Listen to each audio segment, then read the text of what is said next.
Hello, my name is Sandy Trotman. I had the pleasure of working with Carol in the creation of Insight Through Education. This was a passion for both of us. We knew we would have to find ways to make it recognized by the schools and the community.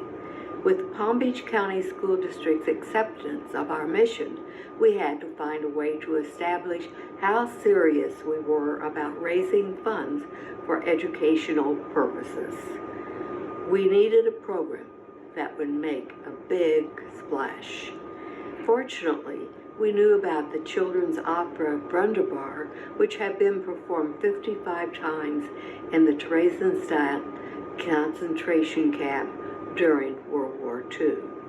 It was now being performed around the country, and Ella Weisberg, who had performed the part of the cat in all 55 performances, was traveling to speak to audiences about her miraculous experience and survival. How did the Nazis manage to kill 6 million Jews and keep so much of the world in the dark? Part of the answer is in our story tonight. It concerns a concentration camp called Theresienstadt. It was in Czechoslovakia, and near the end of the war, the Nazis used it to con the world. So they took this one camp, Theresienstadt, and turned it, if ever so briefly, into a model town. Central to the deception was the performance of a children's opera called Brunderbar. The opera survived the war, and so did a few members of its cast. The Nazis filmed this performance in 1944.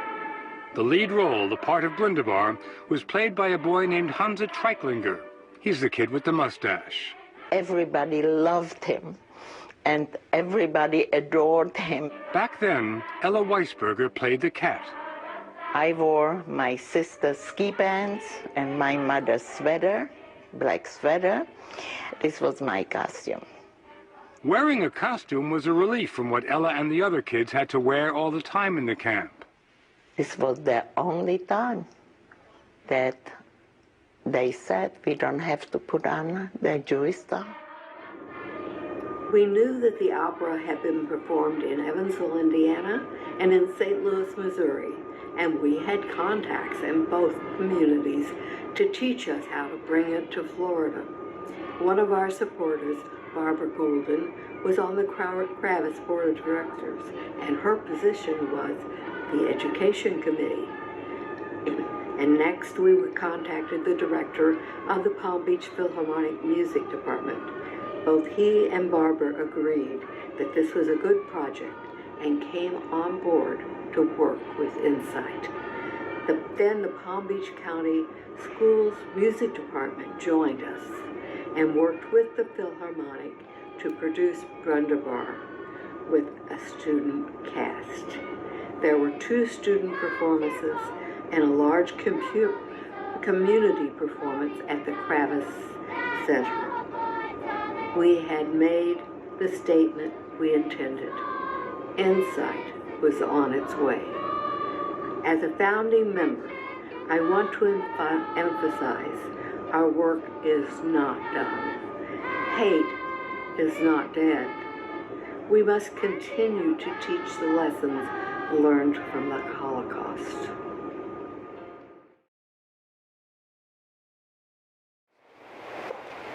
Hello everyone, I'm Roz Louie.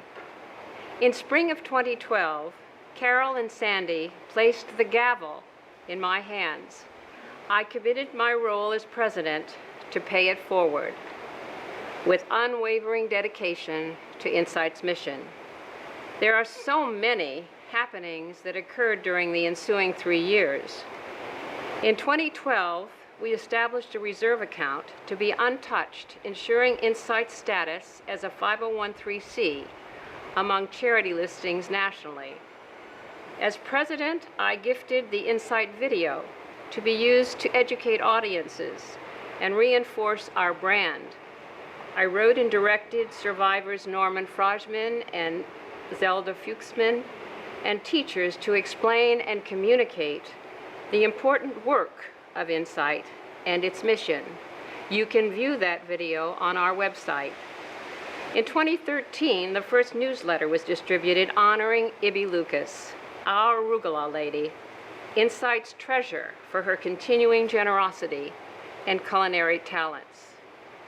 In 2013, the Palm Beach County Board of Education awarded Insight the first of several certificates of appreciation for funding educational grants of over $120,000 each year to the public school system, grades K through 12. In 2014, Insight was named a Center of Excellence, one of only 14 in the United States, by the Jewish Foundation of the Righteous in New York City, granted this honor by Executive Vice President Stanley Stahl. To date, 14 selected middle and high school teachers from Palm Beach County became Learner Fellows, funded by Insight to attend seminars at Columbia University and meet international Holocaust teachers. Also in 2014, survivor Gerda Weissman-Klein, recipient of the Medal of Freedom at age 90 by President Obama, told her story to 500 students at a Student Awareness Day and to the public audience that evening at EC about her Oscar Award-winning documentary of her story and her marriage to her American liberator. And in 2014, Insight partnered with Tracy Butler and the Star Series at Kravis Center to offer teacher seminars and multiple dramatic presentations to 1,500 students at each performance.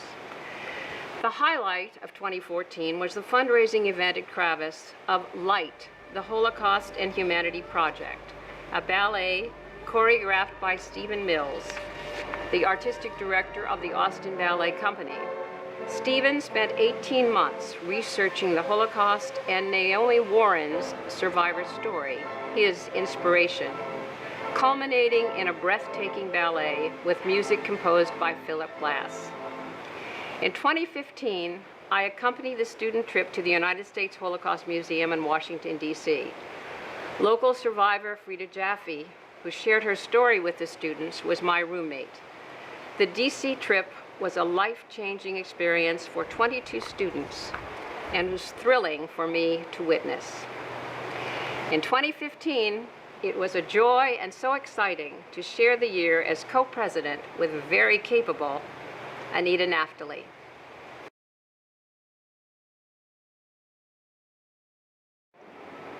I'm Anita Naftali, and I've had the honor of working with two co-presidents between 2014 and 2017. First, serving with Roz Louie, I appreciated her professionalism and her great business sense.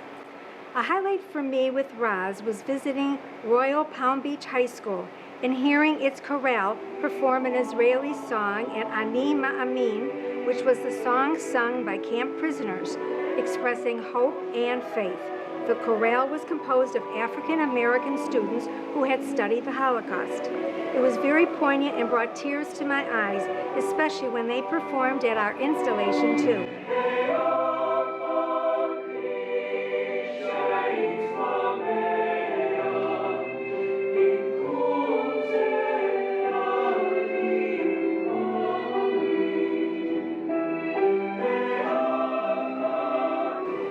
Highlight of my wonderful co-presidency with Edie Broida was 2015 to 2017. It was launching the I-Series with its impressive array of speakers. A pleasure working with Edie as we shared fresh ideas and always supported each other. We began with those who exhibited acts of courage. My most memorable was Dr. Leon Bass, 88 years old, who shared his experience as a 19-year-old sergeant in the Army's African American Battalion in World War II. He arrived at Buchenwald when it was liberated, witnessing firsthand the horrors of the Holocaust. It inspired him to become a teacher and activist who spoke out against prejudice and racism. He was a gentle, wise man who inspired all of us. Another hero was Alan Small, who, just 14 years old, became a partisan fighter in the Polish forest. My parents had realized that they were leading people out of their ghetto. And one of the stories my dad told me is that they heard that they'd taken 5,000 of the Jewish people in the town. They had all the Jewish men from 16 to 60 report in the marketplace, and they picked out 220 men, all the teachers and medical staff, the business people, and my father was one of them. And they took him out about a mile and a half from our house, and they shot every one of them. We decided that we are going to organize ourselves and leave for the forest and fight against the Nazis and take revenge for our loved ones. Approximately 30,000 Jews escaped the German ghettos and camps during World War II, forming or joining organized armed resistance groups. They were known as Jewish partisans. Jewish partisans saved thousands of lives while sabotaging German trains and convoys. Partisans were active in 10 countries throughout Europe, helping contribute to the end of World War II. 14 when I joined the partisans. And I would say the brigade must have at least around 1,000 members. They're not soldiers, they weren't soldiers. My wife wasn't a soldier, she was 14 years old. I was 70 years old. They had decided that rather than be led to slaughter, that they were going to go out fighting. And if they got killed, they got killed. I mean, they made a point of trying to save as many people as possible. They weren't only looking after their own lives.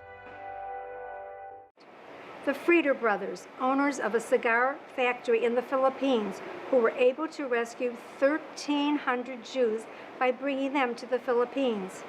Stanley Stahl, from the Jewish Foundation for the Righteous, told stories of how righteous Gentiles saved many Jews from death camps. We also had Dr. Peter Hayes, history professor and author of the highly regarded book, Why? Explaining the Holocaust. Insight has also made it possible for students at Oak Hammock School in Port St. Lucie to meet with members of child survivors and hidden children. With their teacher, Belkis Madeira, they created a permanent Holocaust museum of student artwork related to their studies. It's a powerful display. Visitors are always moved by the experience, which shows the survivors' lost childhood and their resilience. Also, it is a life-changing experience for students to interact with the survivors. Over the years, it's been incredible working with many dedicated educators. So I was very pleased when my friends started the Naphtali Fund to commemorate a special occasion. We continued it as the Naphtali Award to recognize outstanding educators annually, such as Maureen Carter, Maureen Holzer, and Belkis Madero. Grateful to them for their expertise, and commitment in fulfilling our Insight mission. I am so proud of Insight and all that it has accomplished during these 10 years. May it go from strength to strength to help make this world a better place for all of us.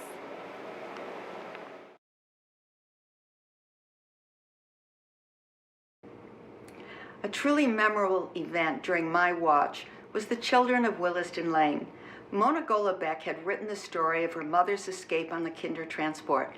She was a gifted pianist, and she managed to continue her studies in spite of the war. Mona wanted her mother's story to be told and remembered, and then wrote her memoir, The Children of Williston Lane.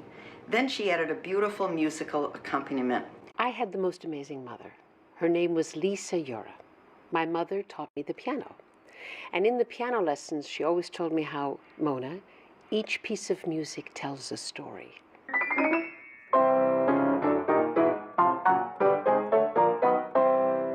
Mona is the daughter of a Jewish woman from Vienna who dreamt of becoming a concert pianist. 200 boys and girls wave a greeting to England, land of the free. But her dreams were disrupted by the arrival of the Nazis. Lisa was sent to London on the Kindertransport, the trains that brought Jewish refugee children to the UK. She never forgot what her mother told her at the train station. Hold on to your music, it'll be your best friend in life. Now Mona is playing her mother in a West End play inspired by Lisa's memoirs. It's based on a book that Mona wrote called The Children of Williston Lane, which tells the story of Lisa's life in London as a piano teacher after her escape from the Nazis. And my mom would always tell me about these 30 refugee children just like herself. these kids, like any other kids growing up, but different because they had been separated from their families and they never knew if they were going to see their families again. I would like to think somewhere that the spirit of Lisa Yura, wherever she is in this universe, is smiling down and really, really tickled. Insight arranged for Mona to perform The Children of Williston Lane at the Maltz Jupiter Theater. Hundreds of students attended 3 performances, followed by a grand evening benefit for Insight supporters. It was a terrific success. However, these performances were not without complications. Our planning involved consulting the school calendar, creating a study guide for teachers, and arranging busing schedules. Fortunately, I had wonderful support from my co-president, Anita Naftali, and Barbara Hurwitz, who handled the Maltz arrangements. Anita and I had also collaborated on the I-Series. We had decided that since there was the iPad and the iPhone, we would create the I-Series. It included memorable speakers such as Dr. Bert Wolschlanger, whose father was a Nazi, Michael Rose and Carole King, who exposed Henry Ford's extreme anti-Semitism, and Gerda Weisberg Klein during her last public appearance. Her story always brought tears. She was a concentration camp survivor who had married the American soldier who had liberated her.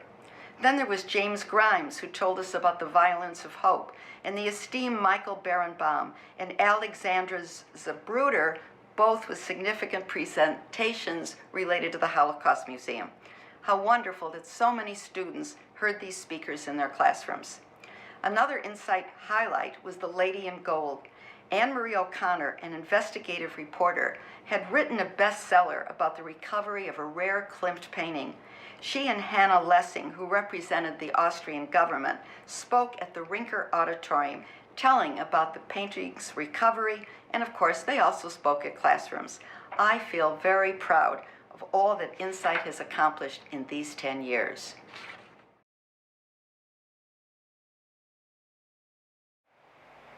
Good evening. I am Barbara Hurwitz, and I have the privilege of being co-president for Insight Through Education with Roberta Weiner from 2018 to 2019.